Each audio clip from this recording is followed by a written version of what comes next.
Fellas, is it weird to be nervous about your own TBR game?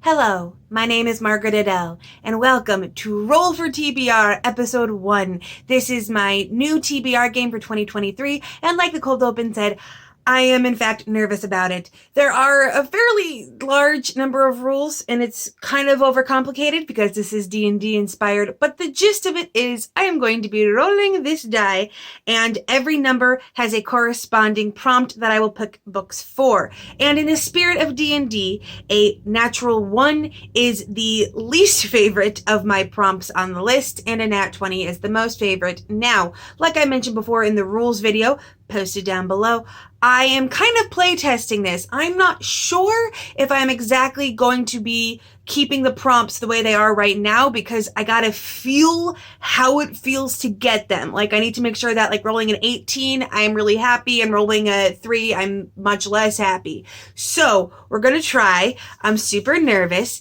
I don't do well sticking to TBRs in general, but I do love D&D. So what shall our first roll be? All right, let's go for roll 1. And that is a 2. Okay, not the most auspicious start. I refuse to see this as an omen for the new year. But a 2 for me is a TBR vet. And for this case, I picked the one that's been on my review list the longest, and that is Whispers of Stone by Allegra Pescatore. This is the sequel to Where Shadows Lie, and I want to get to it. I think I low-key meant to get to it in 2022, and it didn't happen, but this is a chunky high fantasy, nearly 600 pages. Yay! I do like the protagonist that is a disabled disaster bisexual. Love her. But a lot went down in book 1. I don't remember most of it. So that's going to be fun. I'm probably going to have to take this one slow. And fun fact, high fantasy was actually my nat 1. But I told myself that if it was at all possible in January, I had to get this book on it. It's been on my review list for just too long. So fingers crossed that we can make this one work. And this is not an omen. This is not an omen. This is the dice gods issuing me a challenge. Roll number 2. Here's hoping the dice gods are a little bit kinder this time. 4. Okay, the dice gods are screwing with me a little bit. So a number 4 is connected to the prompt, a book with heavy topics. This is meant to be a book that is either a serious nonfiction or a fiction book with like very dark topics. So this one, I went with another review book, and that is That Guy in Our Women's Studies Class by Alan D. Hunter. This is the narrative memoir sequel to Genderqueer, A Story from a Different Closet, and it deals with basically being gender nonconforming in the 80s. And just by that premise alone, I'm pretty sure things are going to get a little bit intense. The first book also dealt with some of that stuff. It didn't feel too intense, but it was still like deep thinking kind of stuff. So it counts for that. And also, in general, I need to focus more on review books because I didn't review any in December. It's fine. I'm sure I can get through this one just fine.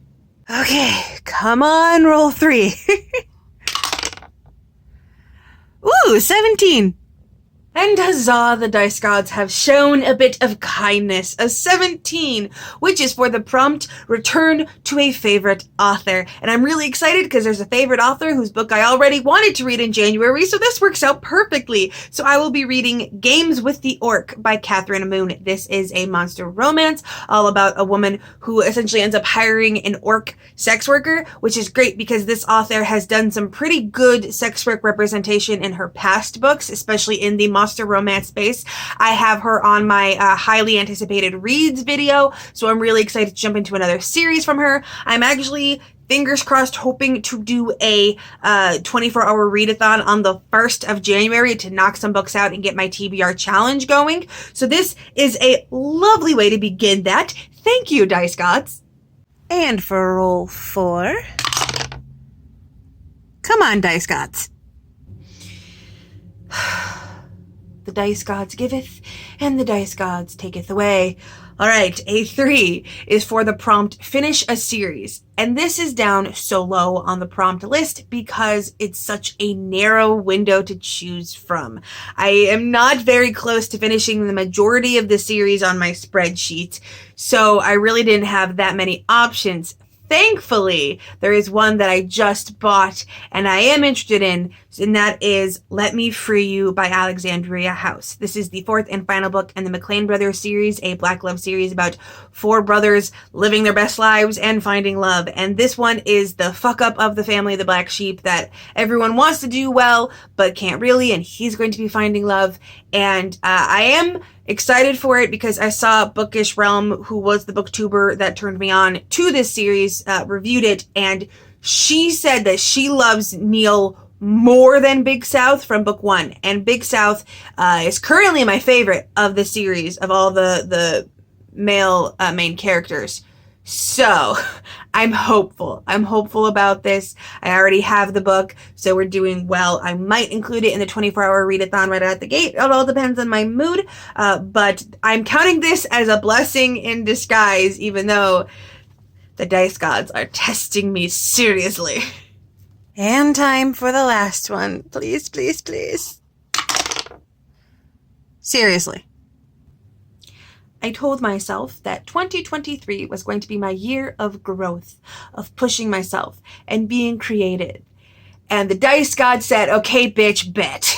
So another TBR bet. I did look at my review list, but none of the books on there felt old enough to be within the spirit of the challenge. So I went with one that has been on my owned TBR for forever, and that is The Tomb of Hercules by Andy McDermott. This is the sequel to The Hunt for Atlantis, and it kind of, well, it is what it sounds like. It's one of those, that secret place that you think is only a myth that's actually real, and these two people are going to track it down, and there's the ancient group of people that is going to be like hunting after them, and there's going to be like explosions and shootouts, like that kind of genre. I grew to love this genre as a result of my father and all the mass market paperbacks he had on our shelves as a kid, and this one was directly because of him. I read the first one that he owned, and I've always told myself that I was going to get back to this genre eventually. I know anything related to this genre doesn't do well on BookTube as a whole. This has always kind of been the closest thing I get to a guilty pleasure, but I really do like the dynamics between these two, and I also I do like the books with the explosions and the shootouts, and this one has an adorable romance at the center of it, so, like, it works. And I do know that there's an adorable romantic moment near the end. I did spoil myself accidentally. I have tried to read this before and dropped it, and it is, in fact, I believe over 500 pages, maybe just below 500, it's hard to tell. But thankfully, it's 500 pages of a mass market paperback, so the size isn't too bad. Although physical books are harder for me to fit in just because I do a lot of my reading digitally, like while I'm out and about waiting in lines or whatever. So this one I'm going to have to make more of an effort to like sit down at home or bring it with me to read. But I really need to continue with this series. It's very long. I think it's still being published, even though the first book came out like maybe a decade ago. So this is not a series that I'm going to be done with anytime soon, but it is one that I want to continue, finally. Or maybe I'll end up realizing that I need to give it up and DNFing it. I don't know. We'll find out. So that is it. The first round of Roll for TBR. And I only rolled above a 10 once. This is great. I am going to take this as a challenge. Did I mean it when I said that I was going to make 2023 my year of growth and creativity? Am I actually going to push myself this year? But it is a little bit nerve-wracking that I have two 500-page books in the first month of the year, because I'm not going to lie, when I start the new year, I always get panicky because it's like, you know, I'm reset. I'm back to zero on my Goodreads challenge. And I always feel like I gotta rush to catch up, even though I'm not behind. So this will be fun. I'm really hoping that 24-hour readathon I'm doing on the first of the month will kind of help energize me moving forward. But also, these are some books that I should have gotten to before now, which is also part of the point of this, is to really focus on, I need to read the books I own. That's a thing. And some of these have been on my TBR for quite some time. So we will see If I read them all exactly as picked, I will get to level up and maybe have good news in February's roll for TBR, but I'm not sure.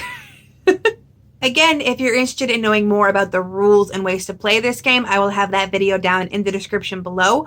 Are you starting any new TBR games in the new year? It's probably the best time for it. I love TBR games. It's one of my favorite things about BookTube's current era, I guess.